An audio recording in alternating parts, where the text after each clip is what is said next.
L'orchestre est prêt puisque dans un instant on va avoir un moment symbolique. On va d'abord accueillir et présenter, mesdames, messieurs, sous vos applaudissements, l'équipe nationale d'Ukraine. L'équipe d'Ukraine, la présentation des coureurs dans un premier temps avec la formation d'Europe de l'Est qui nous a rejoint. Ils seront 5 au départ de cette épreuve. On est aux côtés de Yevhen Testsov, le coureur donc sur votre gauche. À ses côtés, Danil Shirin. Il était dans les 10 premiers hier de l'étape. Il est actuellement 19e du classement général. On a salué également Nicolas Ovorun. À ses côtés, c'est Bohdan Ovorun. Et on termine avec Danil Shevchenko. Voilà quels sont les 5 représentants de l'équipe d'Ukraine. Moment symbolique aux côtés donc de l'harmonie fanfare de Ballet 3. Écoutons tous ensemble l'hymne national de l'Ukraine.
Merci beaucoup l'harmonie fanfare de Ballet 3 pour cette belle interprétation de l'hymne ukrainien. Les coureurs ukrainiens donc au départ de cette dernière étape du Trophée Centre-Morbihan, aujourd'hui à Lisieux, dans le cœur de cette belle commune qui accueille pour la première fois le Trophée Centre-Morbihan, qui est une épreuve internationale, une manche de la Coupe du Monde réservée à la catégorie des juniors. On est heureux de vous donner rendez-vous pour le départ de la 3e étape sous ce beau soleil ici dans le Morbihan, avec le soutien des collectivités, avec Oust Brocéliande Communauté. Merci également à toute la municipalité de Lisieux, représentée par Madame le maire qui est avec nous, Gwen Guillerme, pour accueillir donc les différentes formations. Il y aura un total de 20 équipes au programme, et parmi ces 20 formations, on aura 15 sélections nationales, plusieurs continents qui ont fait le déplacement pour découvrir ici le centre Morbihan et la commune de Lisieux. C'est vrai que Madame le maire, on a le plaisir de recevoir les États-Unis d'Amérique, le Japon, le Kazakhstan. On va peut-être prendre le temps avec vous, juste avant d'accueillir les tout premiers coureurs, de vous saluer, de vous remercier pour votre accueil. C'est une première, je crois, ici pour Lisieux dans le cadre de cette épreuve internationale. C'est effectivement une grande première, j'espère pas la dernière, parce que c'est un plaisir partagé par tout le monde et pour tout le monde. Et c'est à nous qui vous remercions d'être là aujourd'hui pour nous et pour tous ces spectateurs lisiotais qui sont très heureux d'être ici. Je profite de ce moment pour remercier tous les bénévoles de l'association VTT, donc Village Tectonique, et du foot qui sont à pied d'œuvre depuis quelques semaines et surtout depuis ce matin. Voilà. Donc bienvenue à tous les coureurs et merci à vous. Alors il est bientôt 13h40, je rappelle que le départ sera donné à 14h20. Je vais vous donner rendez-vous dans une trentaine de minutes sur le podium pour que l'on fasse la photo avec l'ensemble des élus, qu'on présente également les invités. On sera à 10 minutes du départ. Pour l'heure, on va se projeter ensemble sur la présentation des équipes et on va débuter sans plus tarder puisque nous sommes, eh bien, je le rappelle, donc à un peu plus de 40 minutes du départ avec nos amis du Kazakhstan qui sont les premiers à nous rejoindre, la formation kazakh que je vais inviter donc à prendre place. Ils seront 3 au départ de cette dernière étape. Le week-end a débuté hier avec une première étape en ligne et ce matin, il y avait le contre-la-montre individuel entre Regini et Vélis. Vous avez raison de les saluer par vos applaudissements. Dans cette équipe du Kazakhstan, on a sur le podium la présence de Mansour Beysenbay, qui représente sa nation. À ses côtés, Yegor Logatchev. Et puis enfin, Vladislav Bashnikov. Voilà quels sont les 3 coureurs qui représenteront leur nation. Merci de les applaudir plus fort, s'il vous plaît. L'équipe nationale du Kazakhstan. Merci beaucoup. Une très belle ambiance ici à Lisieux. Merci mesdames, messieurs, merci beaucoup donc aux 3 coureurs kazakhs qui vont participer à cette toute dernière étape, une étape de 115 km entre Lisieux et la localité de Locminé. Merci beaucoup donc aux coureurs portugais qui s'était distingué l'an passé sur le trophée Centre-Morbihan avec Antonio Morgado qui avait connu le podium au classement général. Il avait terminé 2e de cette épreuve, le trophée Centre-Morbihan. C'est la 4e manche de la Coupe du Monde qui s'étend donc sur 11 épreuves à travers le monde tout au long de la saison. La première manche était déjà en France, c'était Paris-Roubaix sur les pavés de l'Enfer du Nord. Les coureurs qui ont pris la direction de l'Italie pour l'Heroica Junior au mois d'avril. Au mois de mai, au début du mois, il y a eu la course de la paix en République tchèque. Les coureurs ensuite partiront en Suisse pour y disputer le Tour du Pays de Vaud. Il y aura des épreuves en Hongrie, il y aura également des épreuves en Corée du Sud en fin de saison. Et puis les championnats du monde qui auront lieu du côté de Glasgow en Écosse. Ce sera au début du mois d'août. Voilà pour le Portugal. On va donc accueillir d'autres équipes sans plus tarder maintenant. En tout cas, j'ai le plaisir de saluer parmi les personnalités présentes également aujourd'hui, Madame Muriel Jourda, sénatrice, qui nous fait le plaisir de sa présence aux côtés de Jean-Luc Bléer, président de la communauté de communes Oust-Brocéliande Communauté. Merci également donc à Madame Gaëlle Stricot, première vice-présidente donc de la communauté de communes Oust-Brocéliande, Didier Hortebise, délégué au sport également parmi nous, tout comme l'ensemble de nos élus, avec Madame Christelle Marcy, vice-présidente à la vie associative pour OBC, Oust-Brocéliande Communauté, David Naël qui est avec nous également, premier adjoint à la ville de Carentoire, et puis j'ai le plaisir de saluer toute l'équipe municipale de Lisieux, avec Madame le maire, accompagnée de ses différents adjoints, avec Monique Vaillant, avec également Éric Michel, Pascal Bourri, Sophie Busson et toute l'équipe. Merci à eux et merci à l'harmonie fanfare de Malétroit qui nous fait le plaisir de sa présence. On peut les applaudir également. Ils nous accompagnent tout au long de ce début d'après-midi dans cette belle ambiance chaleureuse ici à Lisieux. Je vais vous rappeler quel est le classement avant cette dernière étape. Le classement général à l'issue des 2 premières étapes. On se souvient qu'hier, c'est un coureur de l'équipe de France qui a remporté la première étape du côté de Grandchamp avec le succès de Titouan-Fontaine qui s'imposait devant l'anglais Ben Wiggins. Ce matin sur le contre-la-montre, la victoire appartient à un coureur belge, Sente Sentiens, qui est devenu le coureur le plus rapide de l'histoire sur le contre-la-montre matinal, qui a bouclé l'exercice à plus de 49 km/h de moyenne pour s'imposer entre Reghini et Evelis, si bien qu'au classement général, à l'issue des 2 premières étapes, voici le top 10 avec à la première place le maillot jaune que vous verrez tout à l'heure. Il est sur les épaules de Ben Wiggins, le coureur anglais dont le papa Bradley avait remporté le Tour de France 2012.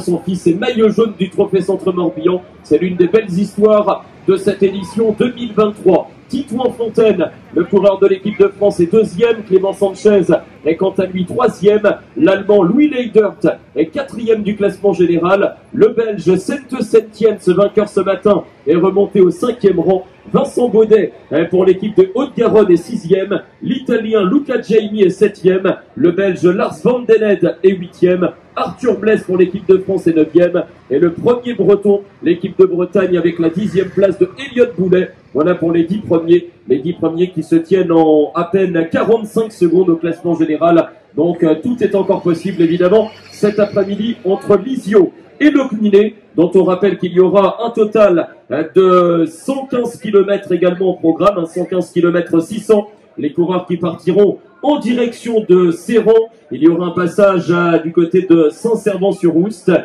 passage également dans la localité de Guégon, celle de Krugel. Il y aura un passage à Plumelec avec la célèbre côte de Cadoudal. Saint-Jean-Brévelès sera également sur le parcours. tout comme Colpo Moustouarak. Et le premier passage tout à l'heure à Locminé, où il restera 5 tours de 7 km pour une distance totale de 115 km à prévoir aujourd'hui sur les routes de cette troisième étape. Il fait bon, hein, le soleil brille, on a une bonne température, plus de 20 degrés dans l'air et des conditions formidables évidemment pour cette toute dernière étape. Alors on n'attend plus que les coureurs maintenant. Le départ, lui, sera donné donc dans 35 minutes. Très exactement, on est toujours aux côtés de la présentation des équipes. J'aperçois Patrick Guégan. Patrick, si tu veux nous dire un petit mot en attendant qu'une autre formation ne nous rejoigne. Je trouve qu'il y a une magnifique ambiance aujourd'hui à Lisieux, tu dois le partager également. C'est vrai qu'on le sent, il y a une ferveur ici à l'idée de recevoir cette épreuve et j'imagine que tu en es le premier heureux de voir une commune aussi bien mobilisée pour accueillir cet événement. Alors effectivement, bonjour à tous. Heureux et surtout pas surpris parce que quand je vois l'investissement en fait de Gwen, et tout ce qu'elle avait en tête, que ce soit l'équipe municipale, le club de VTT, enfin franchement, je suis tout sauf surpris en fait de voir ce monde ici à Lisieux pour le départ de la troisième étape du Trophée Centre-Morbihan. Et je lui redisais encore à l'instant à quel point elle a un bourg magnifique, en plus avec le soleil aujourd'hui. Donc voilà, tout est réuni pour que je crois que cette troisième étape se passe bien. Donc voilà, un grand merci encore à cette commune de Lisieux de nous accueillir et à l'investissement qu'ils ont pour que ça se passe de cette manière. Un grand merci. Alors tu avais de bons pronostics, hein, hier soir on a parlé ensemble, tu m'as dit demain midi, Ben Wiggins, le fils de l'ancien vainqueur du Tour de France, sera maillot jaune demain midi, tu t'es pas trompé. Tu vas nous donner le pronostic pour cet après-midi? Alors, je ne me suis pas trompé, effectivement. Bon, j'ai pas pris de gros risques hein, non plus. Hein. La cote était faible. Mais à côté de ça, oui. Alors, cet après-midi, avec les écarts qu'il y a, qui sont relativement faibles, on devra assister à une belle course. Le Belge qui gagne ce matin était un petit peu hors du coup hier. Néanmoins, je pense qu'ils auront à cœur de briller aujourd'hui. Après, effectivement, c'est le pronostic que j'avais donné pour le départ de cet après-midi. Maintenant, si le maillot jaune venait à changer d'épaule et revenir sur les épaules du Français, j'avoue que ça ne me déplairait pas non plus. Il y aura du spectacle, ça c'est sûr évidemment. On se souvient que l'an dernier, le maillot jaune avait changé d'épaule l'après-midi de la troisième étape. Merci Patrick, merci à l'ensemble du comité d'organisation et encore une fois un grand merci à la ville de Lisieux qui est avec nous. On a salué Madame la sénatrice tout à l'heure, je ne sais pas si elle est... Ben voilà, elle est avec nous, Madame la sénatrice, pour nous dire un petit mot dans un instant. On va en profiter, venez avec nous. Venez avec nous le temps que l'équipe d'Espagne se mobilise. Merci pour votre accueil, encore une fois, et pour votre présence. Écoutez, c'est bien naturel. Le Morbihan, on le sait, est une carte de cyclisme. Et bon, pour le Trophée Centre-Morbihan, c'est quasi mythique. Et vous remarquez aussi que le bois de Lisieux est aussi quasi mythique. Il est magnifique. Ça permet de voir à quel point le Morbihan est beau. Nous avons des belles communes et nous avons beau temps, comme d'habitude en Bretagne, en tout cas dans la Bretagne Sud. Donc je pense que ça sera une étape tout à fait exceptionnelle, même si moi, je ne suis pas capable de faire des pronostics, mais je l'assumerai avec beaucoup d'intérêt. Voilà, c'est aussi ça le vélo, c'est la mise en valeur du patrimoine. Vous les attendiez tous, mesdames, messieurs, voici l'OC Locminé, le club local. Ils vont arriver à la maison tout à l'heure. L'arrivée est à quelques mètres de leur service course. Et ici à Lisieux, ils sont venus en voisin. Ils sont très applaudis ce midi sous le soleil du Morbihan. Du côté de la formation de Locminé, eh bien, ils seront 5 au départ de cette dernière étape. On est avec Hugo Lecalonnec, le coureur de Plumelec, qui tentera de jouer les premiers rôles cet après-midi en passant tout près de chez lui. Tristan Cléouet, on est à sa deuxième participation lui aussi. Il avait gagné le contre-la-montre du Tour de l'Eure l'an passé. On est également aux côtés de Stan Lecroller, qui a été 4e du championnat du Morbihan en 2022. Paul Thierry, le spécialiste contre-la-montre, vainqueur de la Route du Printemps. Et on termine avec Maël O'Haraud, qui est également des nôtres, le Réunionnais, vainqueur du trophée Louison Bobet en tout début de saison. Voilà pour le Locminé. Maël O'Haraud qui pointe à 1 minute et 18 secondes du maillot jaune au classement général. Un tonnerre d'applaudissements pour les Locminois. Ça fait du bruit les gars, on a un peu la pression, on arrive à la maison.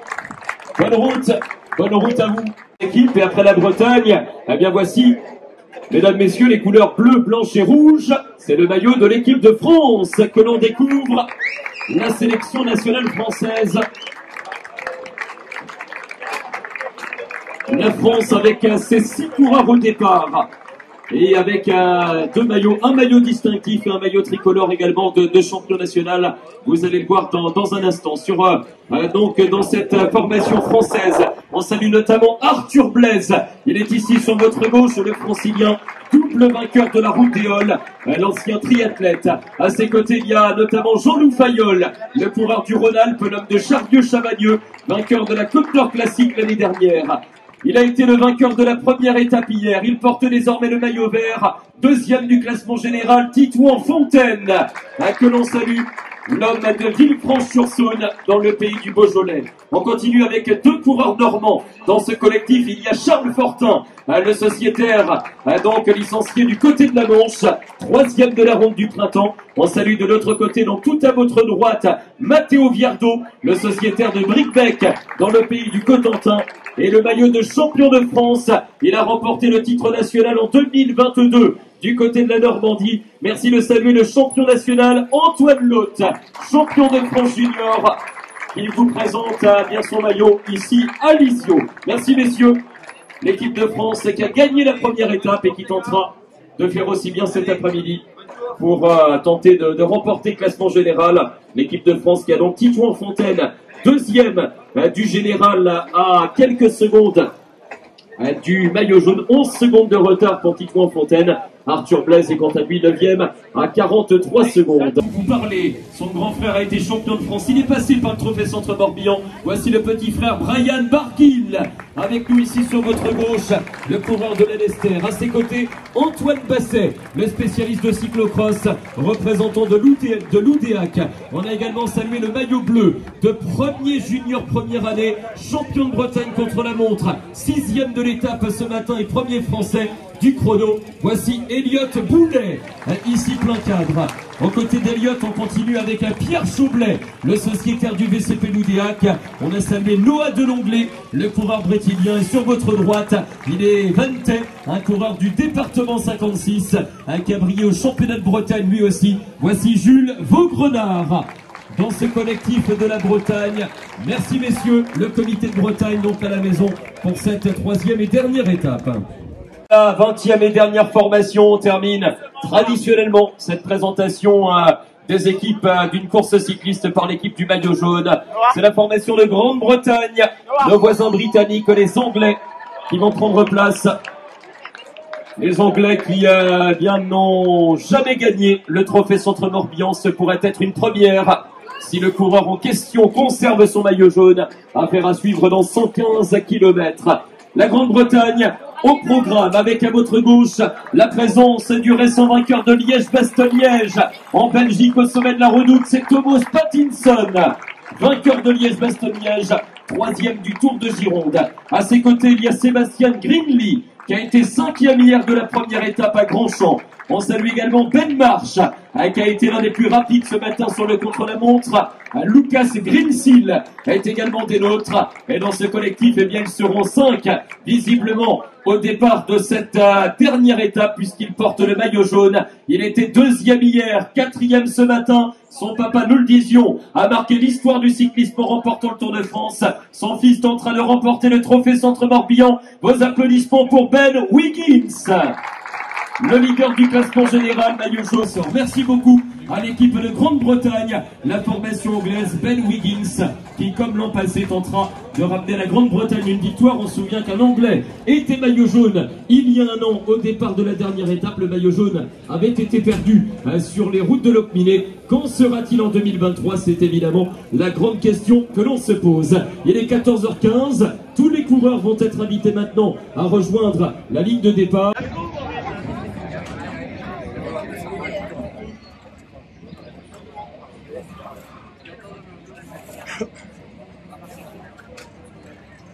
C'est bon, on y va? C'est bon, vous pouvez y aller.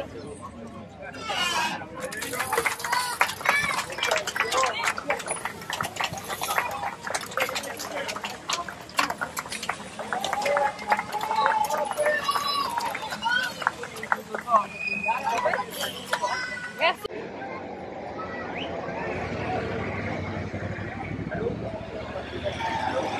Alors, on me dit que les coureurs vont repasser à quelques mètres de nous. dans 20 minutes. Il faudra attendre un peu, il faudra passer. On va rester ensemble donc cet après-midi pendant quelques minutes, puisque les coureurs sont partis faire une première boucle. Alors, on va saluer et applaudir donc Harmonie Fanfare de Malais 3 ici face à nous pour ces différentes interprétations. Merci beaucoup, merci de votre accompagnement tout au long de ce début d'après-midi. Voilà, c'est parti, mais on reste ensemble puisqu'il y aura un passage dans 10 km. C'est un bel événement. Hein. C'est un très bel événement pour l'Isio. C'est le premier à l'Isio surtout, et comme je l'ai déjà dit à Franchon il y a 15 jours, c'est pas le dernier, j'espère. Donc voilà, je tiens vraiment encore à vous remercier l'association VTT de l'Isio et l'association du foot, les élus qui sont tous à pied d'œuvre depuis quelques semaines et depuis hier sur le terrain. Voilà, merci à vous. Alors juste avant de saluer nos amis les élus également qui sont avec nous, Maureen vient de nous rejoindre ici au centre de la scène. Je vous invite à l'applaudir chaleureusement. Maureen Trégouette, votre championne ici à Lisio, avec ses couleurs de l'équipe Arkea, Arkea Pro Cycling Team. On va demander un petit mot à Maureen, évidemment, ici à Lisio. J'imagine que ça te fait plaisir, Maureen, de retrouver le peloton junior. Tu étais encore junior l'an passé. C'est ça, mais là aujourd'hui j'ai pas de pression et c'est vrai que c'est beau de voir ça dans ma commune, j'habite à côté et c'est dommage que je comprends pas, mais c'est une belle organisation et de voir une Coupe du Monde à l'Isio, c'est toujours un plaisir. Tu connais très bien cette épreuve qui est le Trophée Centre Morbihan, hein, forcément en tant que championne locale ici. Oui, et puis c'est des grands noms qui sortent et après on voit qu'ils font une belle carrière, donc c'est bien aussi pour des juniors de pouvoir faire de belles épreuves comme celle-ci.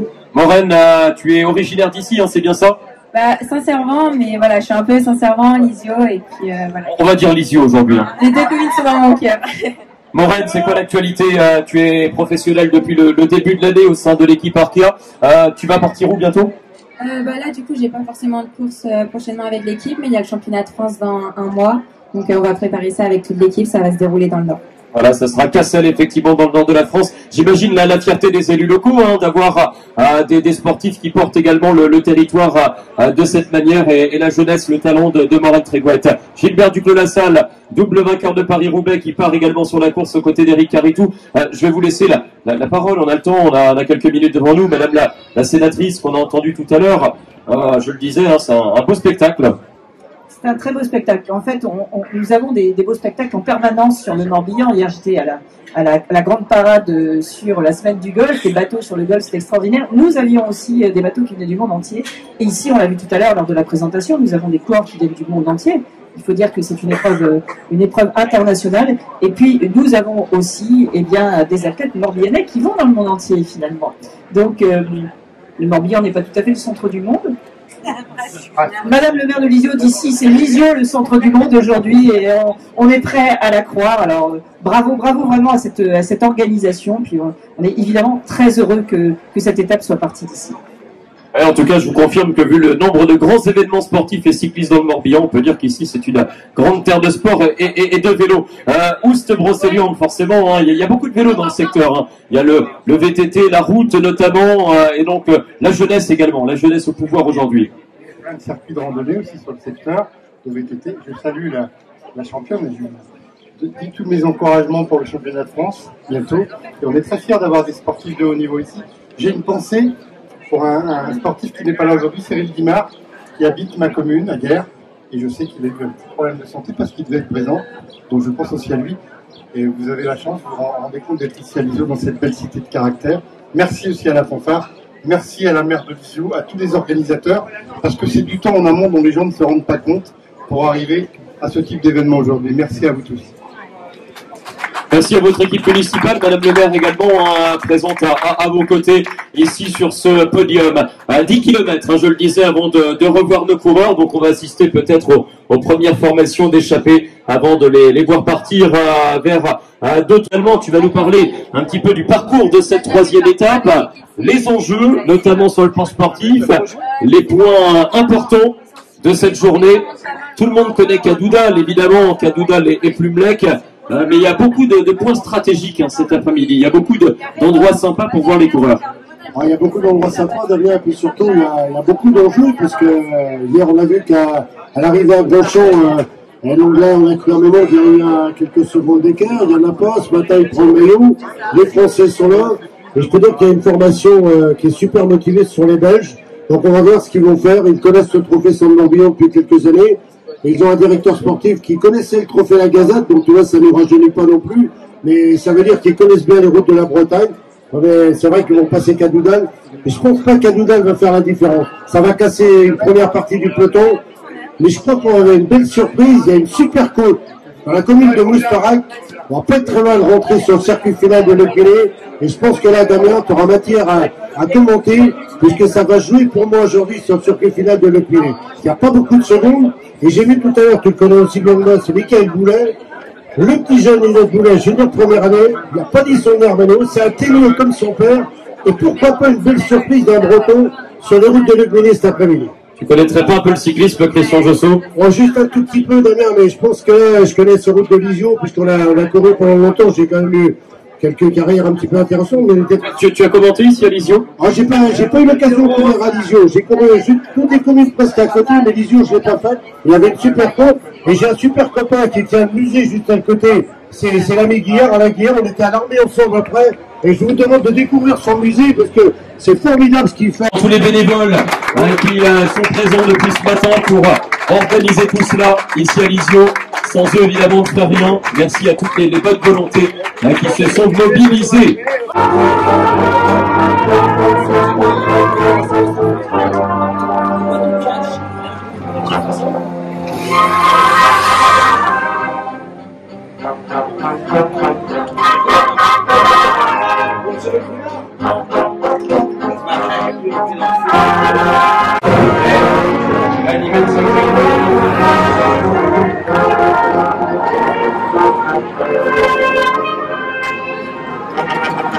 Voilà, mesdames et messieurs, on va assister donc au passage ici dans Lisio, kilomètre 10, avec beaucoup d'attaques depuis le départ. On peut s'en douter. Y aura-t-il une échappée dans Lisio? C'est la question que l'on va se poser maintenant avec les véhicules, les moteurs sécurité que l'on salue, les voitures de l'organisation, avec les véhicules officiels, la Peugeot, Gwendal Olivier Automobile. Et le peloton dans un mouchoir de poche peut-être. On avait annoncé tout à l'heure l'attaque du champion de France qui a été l'un des premiers à tenter sa chance. Les coureurs seront ici au kilomètre 10. Allez, dans quelques secondes maintenant, le passage des coureurs de ce trophée Centre-Morbihan, 40e anniversaire ce week-end, d'une épreuve qui a été créée en 1983.